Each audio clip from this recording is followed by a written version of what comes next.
एक भी शब्द बिना बोले हम अपनी बात एक्सप्रेस नहीं कर सकते, तब हमारे साथ थे चार्ली चैपलिन, जिन्होंने एक भी शब्द बिना बोले सारी दुनिया को एंटरटेन किया। आज भी दुनिया जब ये मानती है कि सिर्फ औरतें अच्छा खाना बना सकती है, हमारे सामने संजीव कपूर, जिन्होंने पूरी दुनिया को भारत का स्वाद चखाया। लोग करंट अफेयर्स के नोट्स बनाते हैं न्यूज़पेपर पढ़ के। I never made any notes. Why?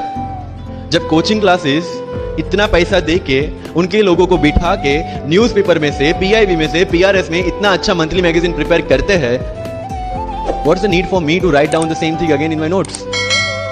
उससे बेटर है कि मैं वो मंथली मैगजीन बार बार रिवाइज कर लूं। सर कितने घंटे पढ़े?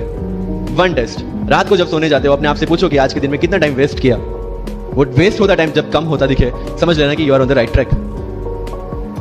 Never ever go with the quantitative parameters. 2 chapter खत्म करने हैं, 5 चैप्टर खत्म करने हैं, 15 घंटे पढ़ना है। No, it's very mechanical. You have to be very careful about this things. And one very clear thing which the classmates of mine have done the mistake: never go for any shortcut. It will never help you in UPSC. You are very lucky. I tell them in reverse: luck favors the brave. कोई अपना luck साथ में लेके नहीं आता, वो बनाना पड़ता है। So अगर 8:30 को आपका एक्सीडेंट होता है और 9 o'clock आप मेंस की एग्जाम देने जा सकते हैं, इंटरव्यू से पहले 1 महीने तक आप हॉस्पिटलाइज रहे और उसे 1 वीक पहले आप दिल्ली जाके उसकी प्रिपरेशन कर सकते हैं, तो luck has to come with you. उसको आना पड़ेगा और आपको आईपीएस बनाना पड़ेगा। You can not go to each and everyone and ask इसके लिए क्या करूं, उसके लिए क्या करूं। You have the internet, find your questions and find your answers by yourself. When you will become an IAS, tell me one thing, collector का charge मिला आपको, कोई क्वेश्चन आया, you will go to 10 people and ask इसमें क्या करना चाहिए? No, you have to take the decision and act on that. Being an IPS, आपको कहीं पे मोब हैंडल करने जाना है, you can not ask your subordinates, your constable, भाई इसमें क्या करूं। You have to take decision. That decision making starts from here. मैं लक्ष्मीकांत पढ़ूं, डीडी बासु पढ़ूं, सुभाष कश्यप पढ़ूं या किसी कोचिंग के नोट्स पढ़ूं, you have to decide by yourself according to your requirement. मैं द हिंदू पढ़ूं या इंडियन एक्सप्रेस पढ़ूं, मुझे जो चीजें ज्यादा समझ में आती है, रीड दैट थिंग। सर कितने घंटे पढ़े? One test. रात को जब सोने जाते हो अपने आप से पूछो कि आज के दिन में कितना टाइम वेस्ट किया। वो वेस्ट होता टाइम जब कम होता दिखे, समझ लेना कि you are on the right track. Never ever go with the quantitative parameters. 2 chapter खत्म करने हैं, 5 चैप्टर खत्म करने हैं, 15 घंटे पढ़ना है। No, it's very mechanical. You have to be very careful about this things. And one very clear thing which the classmates of mine have done the mistake: never go for any shortcut.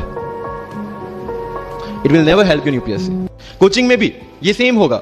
Your classmates will be doing something, you will be doing something. जब लोग ने लक्ष्मीकांत नहीं किया, I didn't do Laxmikant, I didn't read योजना, I didn't read Kurukshetra, but I was so sure about my mind कि इसकी जरूरत नहीं है। योजना में करते क्या है?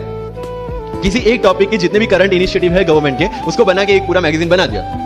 When you are reading the newspaper, when you are watching the Rajya Sabha TV, when you are reading the monthly magazines, जो सारी करंट अफेयर्स को ही कवर कर रहा है, तो उसी चीजों को उन्होंने सेग्रीगेट करके अलग दिया है। अब उसमें आप 3 घंटे अलग से वेस्ट करो। उससे बेटर है कि वो 3 घंटे उसी चीजों पे डालो जहां पे आपने ऑलरेडी पढ़ रखा है।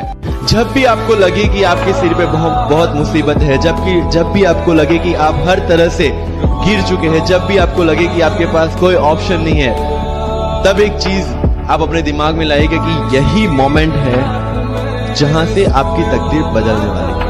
आज भी अगर दुनिया ये मानती है कि अकेले इंसान से कुछ नहीं हो सकता, हमारे सामने महात्मा गांधी जो अकेले चले थे और पूरा देश उनके पीछे चला था। आज भी दुनिया अगर ये मानती है कि धनवान बनने के लिए धनवान घर में पैदा होना जरूरी है, हमारे सामने धीरूभाई अंबानी, जिन्होंने पूरी दुनिया को एक सपना दिखाया, कर लो दुनिया मुट्ठी में, और आज रिलायंस इंडस्ट्री वर्ल्ड की और इंडिया की सबसे बड़ी इंडस्ट्री है। आज भी दुनिया अगर ये मानती है कि हम कम एज, ज्यादा एज में कुछ नहीं कर सकते, हमारे सामने अमिताभ बच्चन, जो आज भी एक साल में 3 ब्लॉकबस्टर मूवीज। डायमंड जो होता है वो जितना ज्यादा घिसता है उतनी ज्यादा उसकी वैल्यू होती है। सोना जो होता है वो जितना ज्यादा तपता है उतनी उसकी वैल्यू होती है। अगर आप जिंदगी में तप रहे हैं, अगर आप जिंदगी में घिस रहे हैं, अगर आपको लग रहा है कि आप हर तरह से मुसीबतों में गिरे हुए हैं, तभी आपकी जो वैल्यू है वो बढ़ने वाली है। ये कॉन्फिडेंस लेके आपको उस सीट पे बैठना है। यही कॉन्फिडेंस चाहिए when you start the preparation, decision making. अगर हर एक टॉपिक पे आप हर एक कोई को पूछने जाते हैं, भाई इसमें कौन सी बुक पढ़ूं, इसमें क्या पढ़ूं, इसमें क्या करूं, then you are not suitable for this exam. और इस सारी जर्नी में अगर सबसे इंपॉर्टेंट कोई चीज है तो that is your learning attitude, और not for UPSC, for life even.